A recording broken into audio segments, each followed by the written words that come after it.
Funding for this program is provided in part by Bruce Foods Corporation, makers of the complete line of Cajun King seafood seasoning mixes and other distinctive Louisiana-style food products. Additional funding is provided by the Louisiana Department of Culture, Recreation, and Tourism. Anytime, any place. In Louisiana, we're really cooking.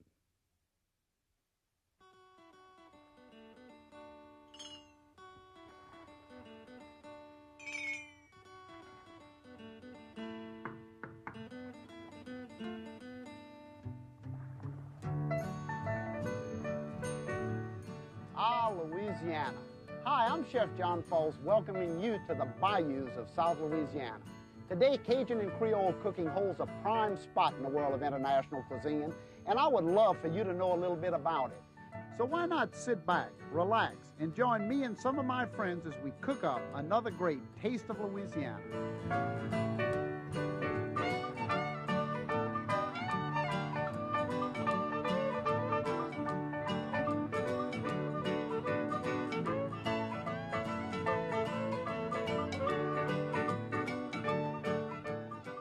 Y'all, and welcome to a Taste of Louisiana. I'm Chef John Folse, and guess what? It's crawfish season in Louisiana. And I tell you what, that means crawfish recipes in as many forms as there are Cajuns cooking crawfish this time of year. And a little bit later, a great friend of mine, Paul Davidson, who's a great environmentalist in Louisiana, a guy who really wants to preserve the swamplands, will be here to visit with us. And he's also a real activist in the crawfish industry. He knows more about crawfish than anybody else that I know, so he's going to come and visit, and we may even cook a little bit crawfish later on. Well, where does all of this crawfish come from anyway? We have crawfish all over the bayous, about 25 or 30 different species. We're looking at some red swamp crawfish right here. This is a white river crawfish, two of the real edible varieties in the state of Louisiana. Look at this monster. And these beautiful flowers, no, that's not Audubon Park in New Orleans. That's the swamplands. That's the bayous of South Louisiana. And look how beautiful they are in the springtime and early summer. We have a crawfisherman picking up his traps in the bayous. And I think that's an old wooden bateau that's actually carved out of one of those Cajun cabins here. And the traps are being unloaded into the boat. These are swamp crawfish. You can see how once they're out of the traps into the buckets, they're poured into these 25, 30-pound sacks, I think that is. That's like a little potato sack, and he winds it all up and puts it in the front of the boat to make sure that the crawfish stay alive while they're in the swamplands. This right here, a big crawfish farm. I think that's a rice farm, actually, and it's flooded, and crawfish live here and live off of those rice stalks, and what a gorgeous sight. This must be about a 30, 40-acre pond. And the industry is so developed today, it's almost space age. Look at this crawfish combine. The crawfisherman actually reaches in and picks up this little Apollo-shaped, I said it was space age, Apollo-shaped net and throws into the boat. The Crawfish Festival in Breaux Bridge, Louisiana, Queens, and gee, who is this guy? Well, I know what this is. This is the crawfish eating contest. These two men ate over 26 pounds of crawfish last year at the Crawfish Festival to win the title. I tell you, that had to be a miserable Cajun at the end of the day. The Crawfish Boil, one of the main social events in Bayou country. The crawfish are steamed with corn, potatoes, and all kind of nice spices to actually pour over the tables. Suck those heads, guys. That's what it's all about in Louisiana. And that's just a little trip into the Crawfish Festival of Breaux Bridge, Louisiana, early May. So come by and visit us in the swamplands. You know, there's a little legend that I've been hearing ever since I've been a young kid here. And it says that a crawfish actually started off as lobsters way up in the Bay of Fundy in Nova Scotia. And those lobsters loved the Acadians so much that when they were exiled to Louisiana in 1750, those lobsters actually tried to find the Cajuns and swam all the way down the Atlantic coast. And by the time they got to Louisiana, well, yes, they had shrunk into these little bitty crawfish that the Cajuns depend on so much today in the swamplands for their not only livelihood, but good meals. Well, you saw those traps. I want to show you a little bit more about how we catch crawfish in Louisiana, because you saw the scenes there, but you didn't get a good close look at what the crawfish actually go into. This is a wire cage that's actually covered with plastic to keep it from disintegrating in those swamp waters, with two nice funnels right into the front of the net, and then once it's full, the Cajuns will actually take this little clothespin off of the end and dump the crawfish into the boat, as you saw, and then the clothespin goes right back onto the net. We always try to position it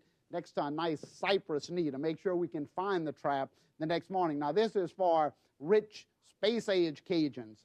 Where I was from, way deep in the bayous, we had old set nets, and the set nets were just woven string, and of course we had to mark them on the top so we could find them with orange or red ribbon, and we would put a little piece of fish or some kind of bait into the bottom of the net to make sure that the crawfish were plentiful, and then we would pick it up with a rope, and the crawfish stayed in the net. Ingenious, I guess. The bait, well, sometimes we use fish, but today there's a processed meal that's actually coated in fish oils, and crawfish just migrate right into these little funnels, and the Cajuns have all the crawfish they can possibly eat. So that's a little lesson on how that's done. But what about the many ways that we actually get crawfish delivered to us? Here, you can see that we have our crawfish packaged very nice and neatly into a little plastic container, and these are fresh tails. The crawfish are steamed and then actually put into the 1-pound packages complete with all the nice crawfish fat that gives it that wonderful, wonderful flavor that all Cajuns are looking for. I'm going to put a few of those into the bowl because, after all, we do have to start cooking here. So first dish that I'm going to do today, let's see if I can get a napkin. First dish that I'm going to do today is Crawfish Creole. Now, there's so many different recipes in Louisiana for crawfish, as I know you can well imagine. It was very difficult for me to come up with one that I felt would be something I really wanted to show you today. But Crawfish Creole is what I decided, because the Creoles, of course, were the blue blood, the aristocrats of the early city of New Orleans, 1690. They came to settle the city and brought with them all of the great cooking styles of Europe.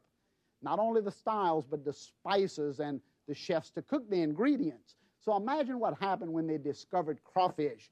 Crawfish Creole always begins with a little bit butter or oil into the black iron skillet, and I'm going to put just a little bit in there. Again, remember, use whatever oil you like. It's not very important. I'm going to kick that fire up just a little bit here. And the oil, as you can see, the butter, as you can see, starts to heat up instantly in the pot. And as is true with all dishes in Louisiana, every dish, every Cajun, every Creole cooks has got to be well seasoned. Remember, there's a difference between seasoning and spice. Seasoning is fresh vegetables. Spice is the pepper and the salts and the herbs and all of those nice things. So vegetable seasonings, a lot of them, down into the black iron skillet. Onions, celery, nice fresh celery. Of course, garlic. You know how much garlic I love to use. I have to use a lot of garlic because the Cajuns and Creoles both love garlic. Bell pepper. Not only green bell pepper. Nope, one bell pepper is not enough. We also have to have red bell pepper also. So we're going to put a little red bell pepper. Look at the colors going into that dish. And fresh Creole tomatoes. We have a lot of tomatoes growing around the bayous of South Louisiana in the spring, summer, and fall. So we're going to use fresh Creole tomatoes. After all, this is Crawfish Creole. Fresh tomatoes down into the dish. And look, imagine the multitudes of different colors, because that's very important to the visual plate in New Orleans or Bayou Country. We want a good look, a good visual appearance. So I'm going to put that in. Now, of course, the crawfish. Not just a little bit crawfish, but at least a pound of good crawfish tails down into the black skillet with all the other seasonings. And I'll continue to work that around just a little bit. And tomato sauce. Creole, tomato. Got to have tomato sauce. One of the most famous dishes of New Orleans is shrimp a la Creole. Shrimp Creole, but the crawfish stands out in my mind as one of the best Creole dishes to come out of the city of New Orleans in the late 1600s. Continue to stir all of this around good. Look how nice and hot those black iron skillets cook. I like the even heat that these skillets put out. It's really, really good for cooking. Now, I'm going to put a few little mushrooms, because mushrooms act just like little sponges in the pot, and it picks up all that extra flavor. And I like to put whole mushrooms, button mushrooms, wild mushrooms, or sliced mushrooms in just about everything I cook. Now, of course, to thicken the dish, I won't do the dark brown roux of the Cajuns, of course, which we've seen a couple times, but I will dust a little bit flour, just a little touch of flour into the saute pan. A lot of people would be afraid to do this because they would think that they'd have dumplings forming inside of this pot, but of course we know better. The flour will only act as a thickening agent to make a nice rich sauce in the bottom of the skillet. So I'm going to put just enough flour to pick up some of that butter and tomato. Oh, if you could only smell this. This smells so great, the garlic flavor and the fresh tomato flavor with the crawfish tails. Just a great, great smell coming out of that skillet. Now, the secret ingredient, crawfish stock. And I made the stock by boiling some of the heads with onions, celery, bell pepper again, and then I strained it. Look how nice and pink or golden this is. That's actual concentrated crawfish flavor. So I'll add it right into the Creole skillet. Move it out of the way. Again, look at the heat. This is serious heat. And I'm going to stir that stock right into the Crawfish Creole. How pretty that is.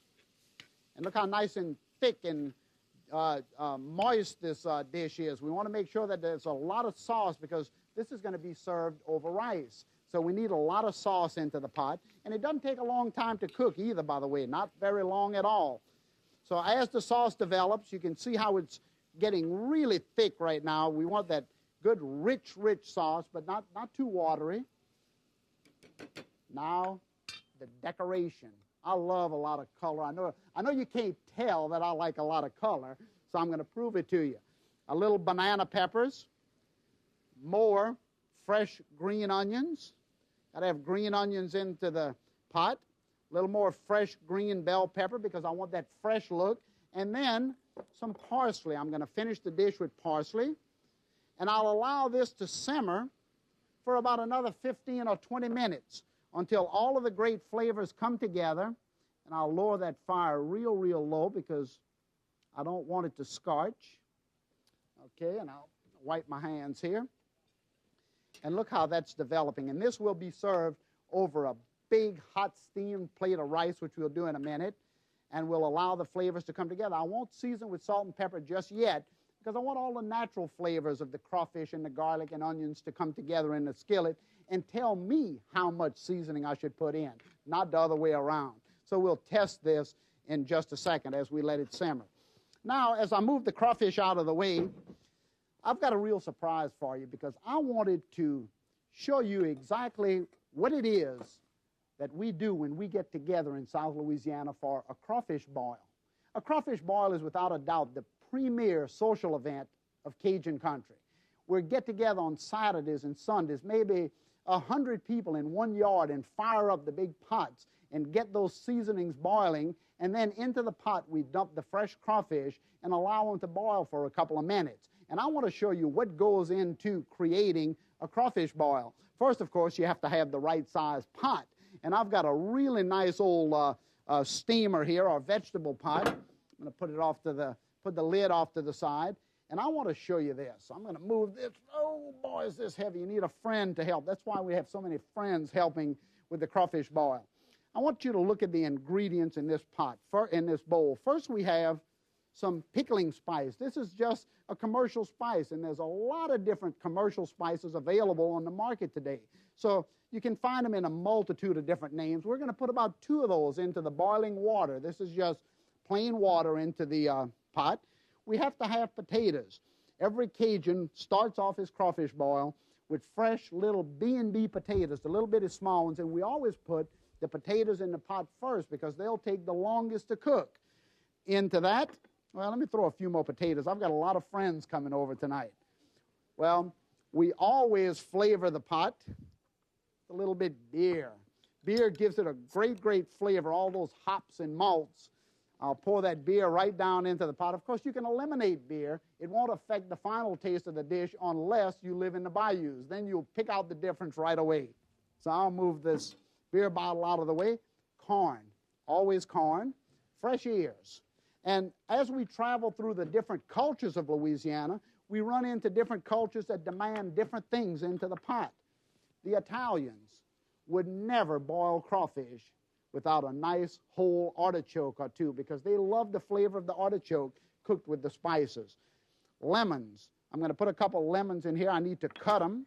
So I'm going to cut the lemons right in half, just like that. I'm going to put about 3 or 4 lemons in here because we're looking for that great lemon flavor. And I'll put 3 lemons cut in half, and as it boils, the lemon juice will just go right into that liquid. Some carrots. The sweet flavor of the carrots are very important, and they're really nice once they've been boiled in the liquid. And I'll make sure that we kick this fire high so you can see what it looks like. Now, onions. Yellow onions, and we'll leave the peelings on. It's not important to cut the peelings off, but we'll quarter the onions and put them again right into the pot. Quarter them with the peelings on, right there. Sausage, we're putting smoked sausage into the pot. Can you imagine this many ingredients going into one pot? It's difficult, but it's true. Garlic, whole heads of garlic. Oh boy, look at this. Whole heads, and what we've done is cut the pods right down the middle so that we can expose all of the great pods of garlic so that instantly that great garlic flavor will enter the stock here in the crawfish boiling pot. And some banana peppers for color. I'll put about 3 good banana peppers into it, and celery will go in last.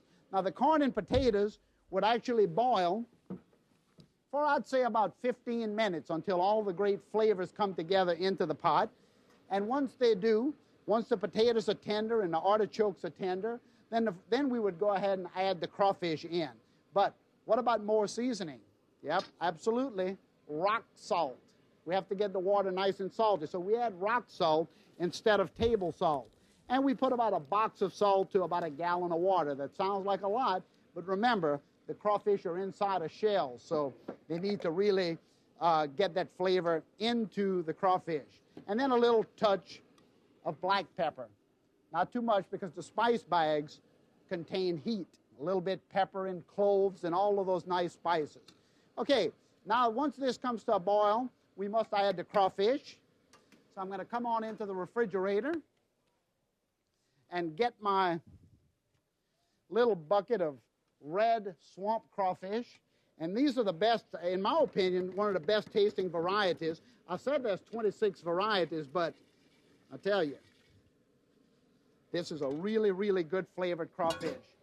And then once they go into the pot, we'll stir them around for a second, and we'll let them boil for about 15 minutes until all of the great flavor comes together into the pot. Now, quickly what I want to do is show you the Crawfish Creole. I'm going to turn this fire off and take the Crawfish Creole right onto the top of the plate.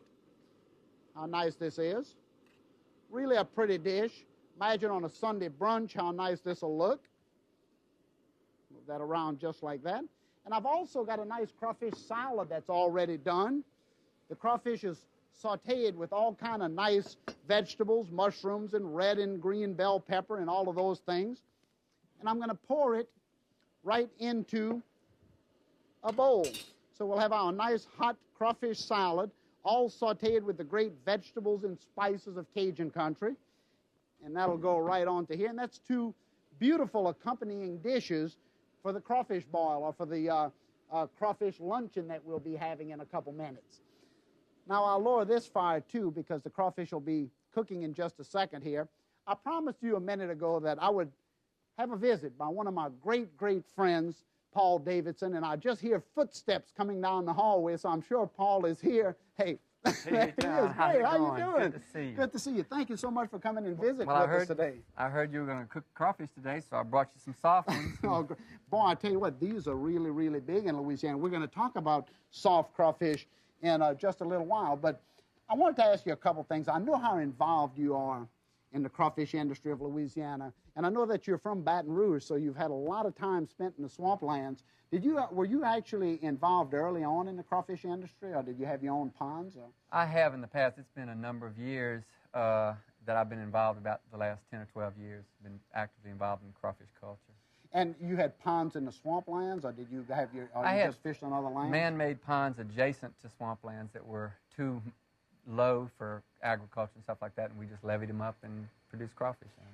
You know, one of the things that I often wonder, we have millions of crawfish every year. We're going to produce this year about 100 million pounds of crawfish out of the swamplands and the ponds. Where do all those crawfish come from? Every year, we never get rid of them. They keep coming back. Well, a female crawfish might have 700 to 1,000 young every year, and although predation by animals and Cajuns takes its toll, they just create a lot of the animals, and there's plentiful supply. There's a big supply of them. Do you think that any other state in the Union will ever really compete with Louisiana on crawfish? Because I know we export a lot of crawfish also. There's no way, because Louisiana's water resources. There's no other state that, A, gets the amount of rainfall that we have, or has that great influx of water coming down the Mississippi River that spreads out through the Mississippi River Basin and the Chaffalaya Delta. So water is the key to good crawfish production. Yeah, well, that means Louisiana will stay #1 for a long time with our millions of acres of swamplands. But I know we do send crawfish to Sweden. I know we send it to Britain. I was in France a couple months ago, and Louisiana crawfish was on the menu up in New York. So obviously there's a global market developing for crawfish. Certainly is, and it's taken time to develop those markets. Since we've gotten into culture of crawfish, the supply is more predictable. In the past, when it was just wild crop, it was not quite as predictable as it is today. Well, Paul, I know that you've been really involved in soft-shell crawfish production, soft crawfish. Tell us a little bit about what that industry is all about. Okay, what we have here is a culture and operation, and you take the crawfish out of the wild and you put them in a controlled environment, indoors generally, and when they're ready to molt, you pick them out and put them into another tank, because if they molt in with all the other hard crawfish, they'll generally be eaten because they're totally vulnerable. Here you can see a crawfish that's actually molting right now, and these things are just butter soft. Gee, you know, that's the first time I ever see a crawfish coming out of its hard shell. I've never seen that before. Look at that. Isn't that amazing? And see, they have no hard exoskeleton, so they're really helpless at this point, and just extremely soft. These crawfish are getting ready to be put into the molten tanks. Isn't that something? So these are actually going soft shell at this point. Right, and here you see them packaged in the soft ones. Notice that they're just limp, and that's because all the calcium has been taken out of those shells and stored in the head of that crawfish. Well, that's the exact little package of crawfish you just brought me a couple minutes ago, huh? Did you bring it into, you must have got it out of that case this morning.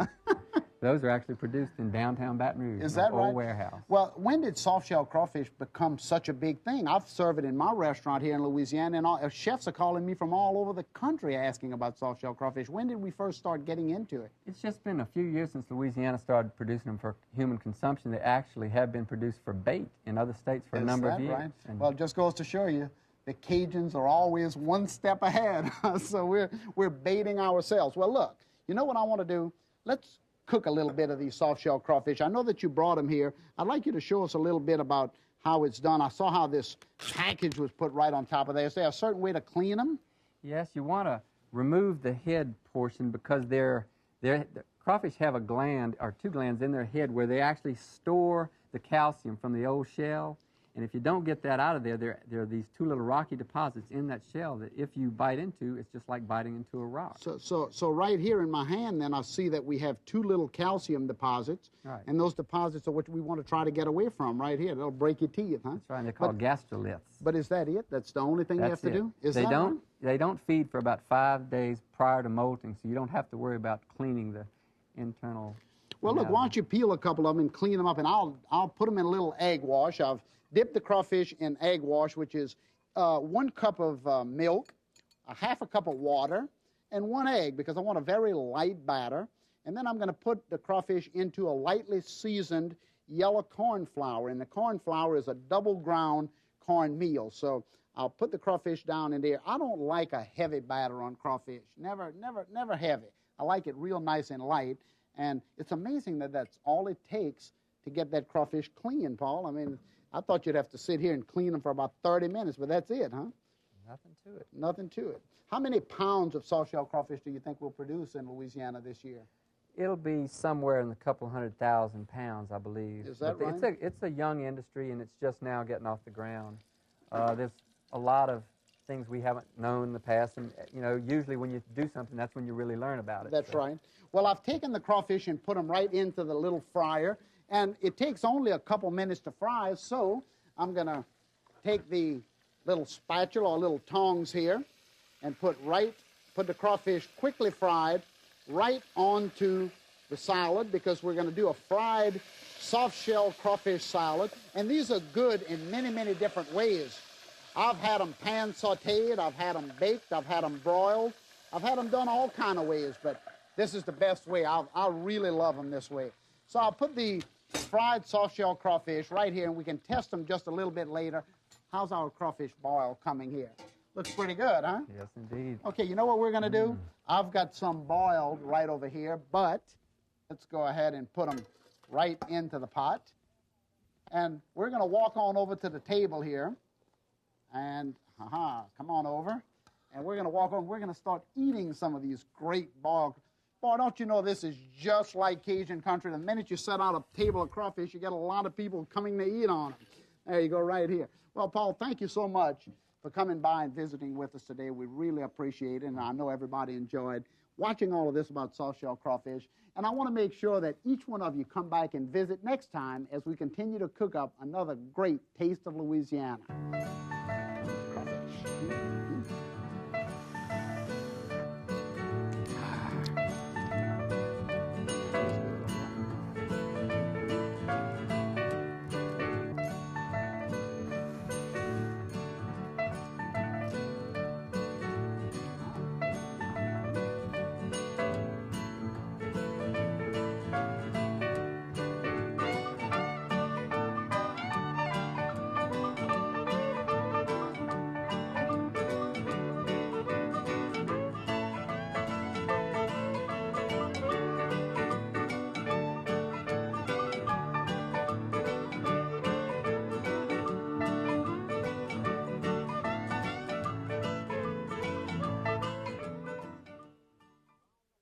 Funding for this program was provided in part by Breaux Foods Corporation, makers of Bruce's yams and other distinctive Louisiana-style food products.